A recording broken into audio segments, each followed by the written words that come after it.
Papunta na kami magkuha ng ano ni Alina.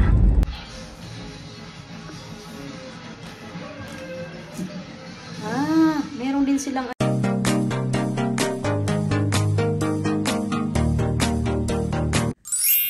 good morning. Ayan, lakas ng hangin mga kachika. Lakas ng ulan at hangin, oh. Oh my goodness.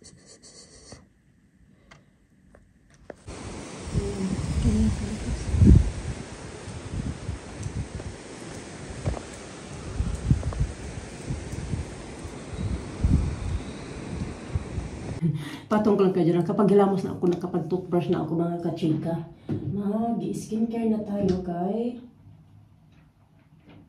Ayan ako. May pasok ako sa work. Wala pa akong gaanong tulog. Siguro yung mga tulog ko lahat nasa ano lang 4 hours yata. Lahat. Hindi ako nakatulog agad-agad gagawi. Kaya nasobrahan sa kape kahapon. Naginom ako ng kape mga 6 o'clock na. Ang tapang pa ng kape. Kasi nag-try ako nag-upload doon sa MNS. Hindi din man natapos pag-upload. Tagal namin doon nagtambay-tambay sa may cafe. Para lang makapag-upload sana ng video. Hindi talaga natapos yung upload. Kaya ang hina din ng phone ko. Pagka 4 naman, nagising ako kaya ang dalawa. Lumipat doon sa bed namin. Nagsiksikan na tuloy kami. Natagal tuloy ako nakatulog ulit. Mga 6 na naman, from 4 o'clock to 6. Kaya ba, nalala ko na. Kaya pala nagising ako. Kasi, lumipat nga sila sa akin. Tapos, malang ko lumipat sila. Tapos maya, nahulog si Alisa. Kinagsiksika naman, nahulog na sa bed. May si Alina katabi sa akin, si Mr. ako. Tapos, si Alina, kasi nauna si Alina pagpunta doon. First naman ni Alina pumunta doon. Sa amin, hindi man yan siya pumupunta. Alisa lang naman.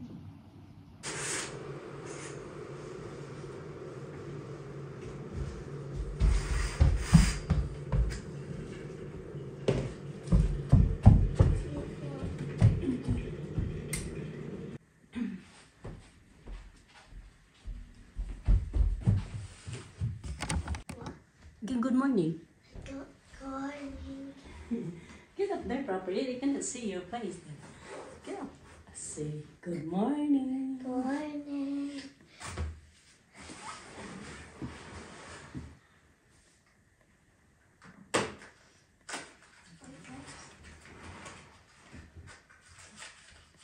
Come look, I cannot see properly. Let's go. Next, go up here. Last day your this one for your eyes.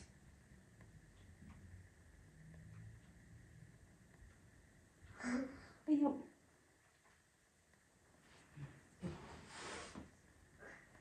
I got you. I'm supposed to put some water. Huh? No, it's different. Because I don't like it when there's water on ice.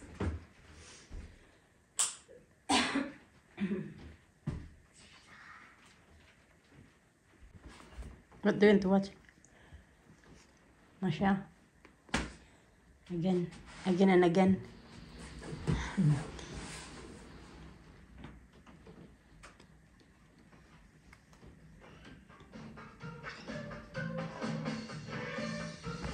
Diba? Nice na.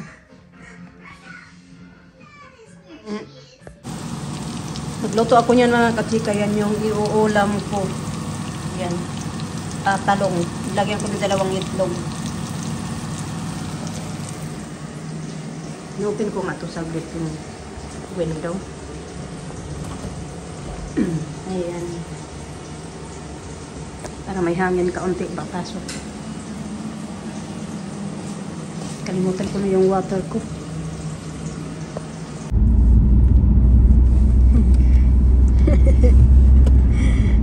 Alisa in a bad mood.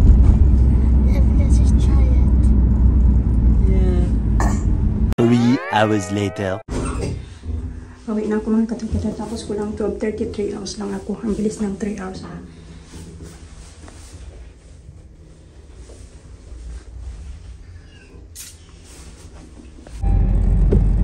Papunta na kami magkuha ng ano ni Alina, ni Alisa pala, yung boots.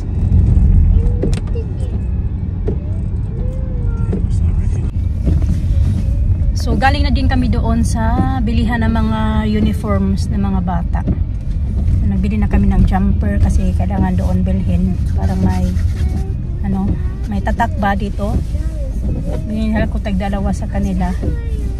Tapos tie, kailangan din nila magsuot ng tie mga kachika. Nagbili lang ako tig-isang tie kasi saglit maano lang, maliit lang naman siya. Pwede magdumihan, pwede man malabahan agad. So yun lang binili namin kasi nakapili na kami ng skirt at saka pinaflor. Meron na si Alina. Pinaflor ba yung tawag? So ito na yung boots mga kachika na in-order nga namin kahapon. Yeah, she's gonna measure your feet. And ito din, papabili si Alina. 27 from 54.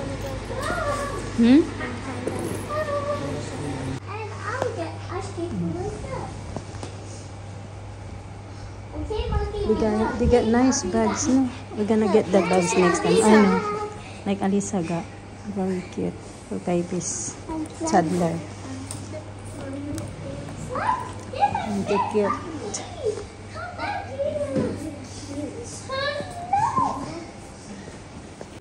Dito pala kami nag-park banda mga kachika. Oh. Yung taas ng ano to, Tiki Max. Sa rooftop na talaga to. Ayan. Hindi nyo lang nakikita gaano kay maalakas, maulan, saka malakas yung hangin. Mister, bumalik doon kaya nakalimutan namin na nagbayad si Mister ng parking. Nakompleto na naman yung uniform ng mga bata. Meron na silang ano nga, uniform nila, meron ng shoes. So, kompleto na mga kachika. Meron na din silang tights. Pero yung tights, ibabalik ko yun sa, yung nabili namin sa MNS, ibabalik ko yun siya kasi di pa naman namin yun na-open. So, ibabalik ko yun siya. Then, bibili ako ng, pero akong nakita doon sa next na tatlo na siya. I think pinakita ko yun sa inyo na tatlong peraso na siya ng 11 pounds 50.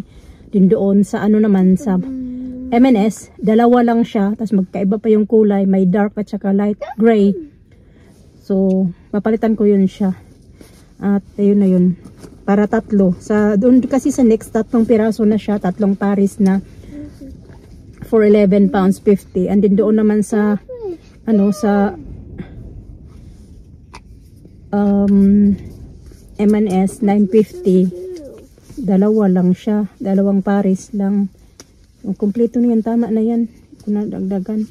Uniform ng mga bata. Buti nga may mga ano pa si Alina, may mga luma pa siya na ano na hindi naman luma, yung bago ko lang din binili, tapos pwede pa man siya magamit. Ganun, pangit na ng kamay ko. Oh, yung isa okay naman. Ayan. Yung dito lang. Makati. Na-allergy yata to sa sabon o panglinis sa yung ginagamit ko panglinis. Ayan. Yung itim pa naman mga kachika. Oh. Yung itim ng ano ng okay. Good. There you are. Like that. Gamida. Dali.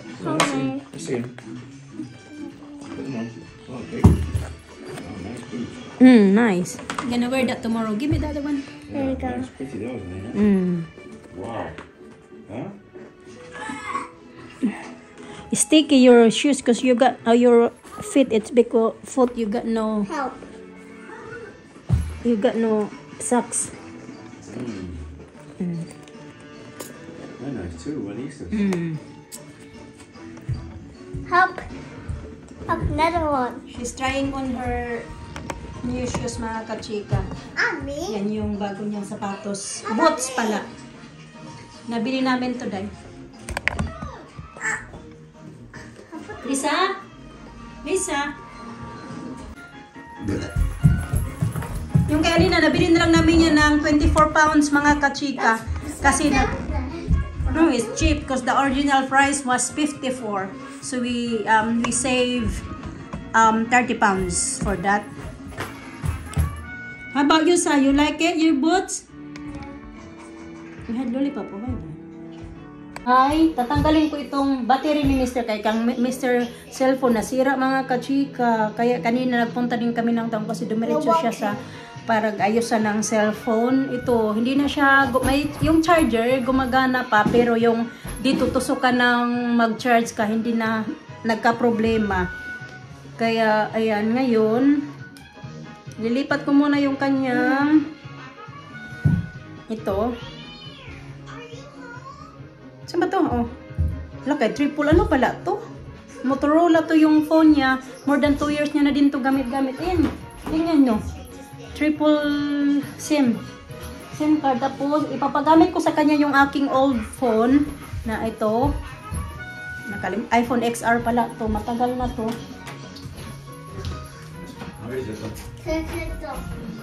I didn't realize it. It's 3 SIM card goes in there. 3? Oh. No. How many's in there? Hey? Oh, yeah, there's only one in now. Oh. But you can put 3. Put in the right place? Mm.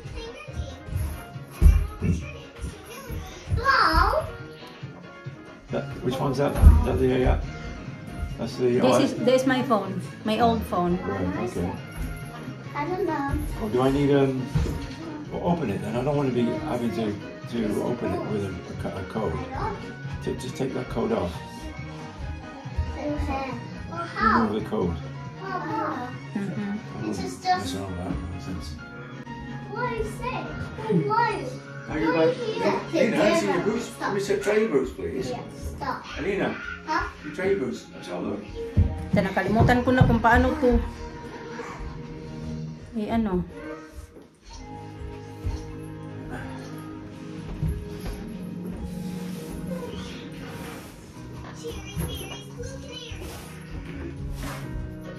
Kalimutan ko kung paano tanggalin yung password. Alina, is there password on this phone, baby? Yes. Huh? Yeah. Yeah, I know there is. Yeah. Nakalimutan ko na talaga. How? How? Yeah. Okay. Yeah, but I know that way, but I don't know how. What?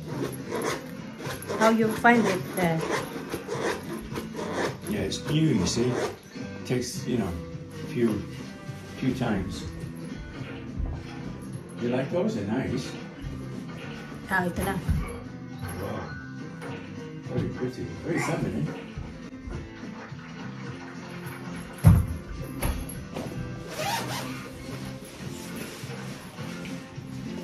Very feminine, huh? Papadryer na naman si Mr. mga kachika. And it's still raining. Ulan pa din. Okay? Bit heavy. See you later. Tapos yun nga, nung nagpunta si Mr. doon sa paanuhan ng cellphone mga kachika, magbabayad daw siya ng 35 pounds para lang mag-change doon. Kaya may cellphone naman kami, yan lang muna gagamitin sa ngayon. So ito na yung ano na mga bata, yung cardigan at saka jumper. Meron na sila, tig-dalawa sila.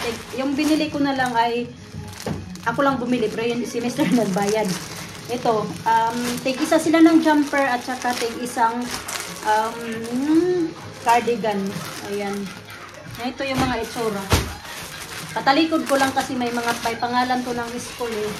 Ayaw ko kasi pagkita yung kung saan nag-aral yung mga bata, lalo na nagbablog ako mga kachika bro. So, ayan. Kaya ito yung itsura. Tapos ito naman siya. Ito yung jumper. Tawag na jumper nila dito. Jumper ba? Ano, cardigan. Yan pala yung cardigan. Yung may buttons mga kachika. Cardigan yung tawag nila. Tapos ito naman ay, ito yung jumper na walang button. Talikod ko lang din. Tapos meron din siya ganito. Ganyan.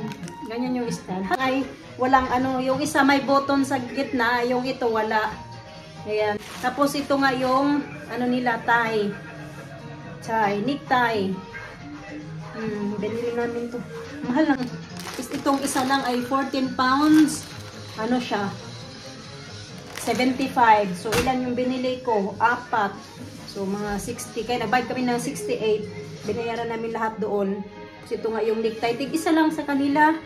Ganun. So, ito na yung kailangan ng mga bata. Tapos, yun nga. Yung ano na lang din.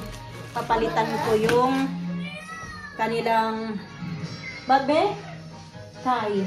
Tie. Yung tights pala.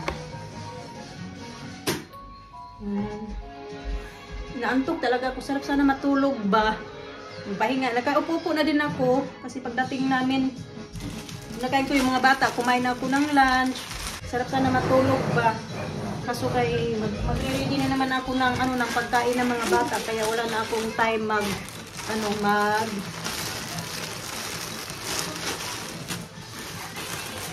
mag-nap sana ba? Ayaw ko na lang din mag-nap para tuloy-tuloy na din yung tulog ko. Dito pala yung receipt. Hindi ko binasa yung receipt ba?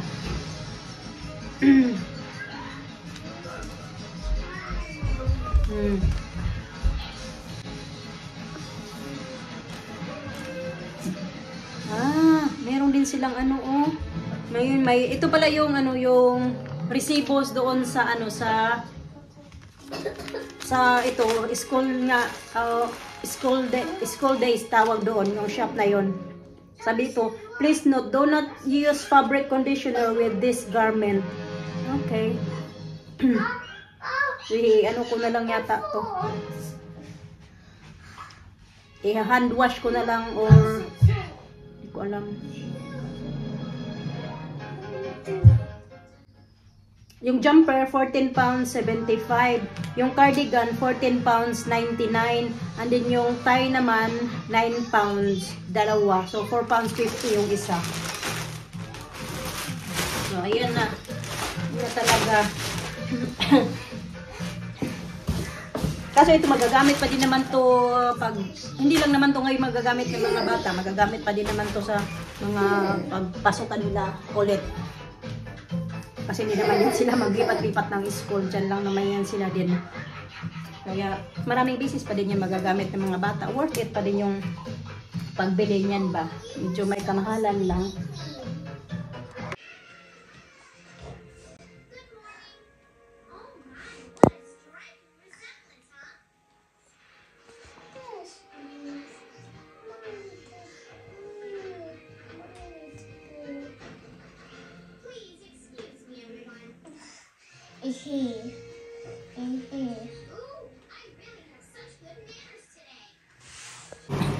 Naluto na yung aking nuros na chicken para sa mga bata, mga kachika. Papakainin ko sila. Mag-inom ako nito kaya ang sama na naman talaga ng pakiramdam ko.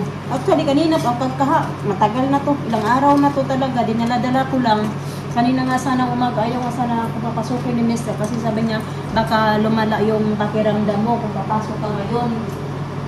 Kasi hindi pa ako nakatulog ng maayos kagabi, di ba? Sabi ko, ayoko din naman na mag-absent kasi ngayong week na to, delay yung pasok ko. So, sayang din naman mga kachika ba.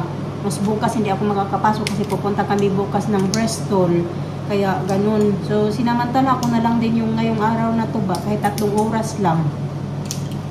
Kahit nga masama yung pakiramdam ko.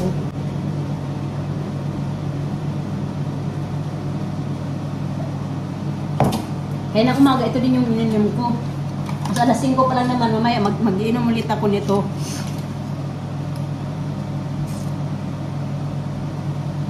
Ayan.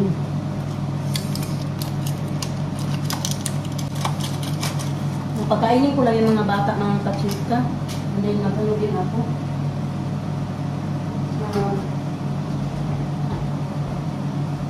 Nakapagpahinga ba ng maaga ba? Malayo-layo pa naman yung travel namin bukas. Magluto na lang din ako ng rice ni Mr. Yung na yung preparation na gagawin ko. At least ito na nagawa ko na para sa mga bata. Ayan, luto lang nga. Babalik ko muna to sa oven kaya gagawa ako ng ano, yung sauce ba mga kachika ba, gravy. Di lang medyo madilim ba? Wala akong gaano mahanap na magandang spot para medyo maliwanag.